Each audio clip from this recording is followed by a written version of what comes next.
ရှင်အားလုံးပဲမင်္ဂလာညချမ်းလေးဖြစ်ပါစေခင်ဗျာ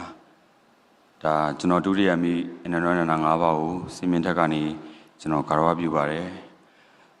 ကြွရောက်လာတဲ့နိုင်ငံတော်အကြီးအကဲများမြန်မာနိုင်ငံ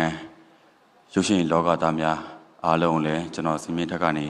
ကာရဝပြုပါတယ်ခင်ဗျာကျွန်တော်အခုရတဲ့စုကဒါကျွန်တော်တို့တနိုင်ငံလုံးမှာရှိတဲ့စီပင်ဝန်ထမ်းတွေကိုကိုးစားပြုပါတယ်ခင်ဗျာ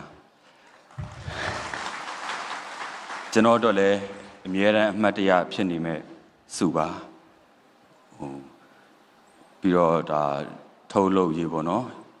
ဒီကောက်ကိုထုတ်လုပ်ပေးတယ်ဒါ Unity ရွှေ Production ကိုလည်းကျေးဇူးအများကြီးတင်ပါတယ်နောက်ဒီကောက်ကိုဖန်တီးတဲ့ဒါရိုက်တာကျွန်တော်ရဲ့ဆရာကိုနေပိုင်အာစရီကိုလည်းကျေးဇူးအများကြီးတင်ပါတယ်နောက်ဇညွန်းကိုလွမ်းဝေအောင်နောက် DOB ကိုသားကျော်ပြီးတော့ကျွန်တော်တို့တစ်ဖွဲ့လုံးပေါ့နော်အဲ့လိုရန်ပင်မတ်နဲ့အလုပ်လုပ်ကြတဲ့ကျွန်တော်တို့ဆက်ဖွဲ့တယောက်ချင်းစီတိုင်းအောင်လည်းကျွန်တော်အရန်ကိုကျေးဇူးတင်ပါတယ်ကျွန်တော်လည်းအားကြမခံပြောပါဦးမယ်ဒါကျွန်တော်နဲ့အတူတူပေါ့နော်စိုးတူကောင်းပတ်အဲ့လို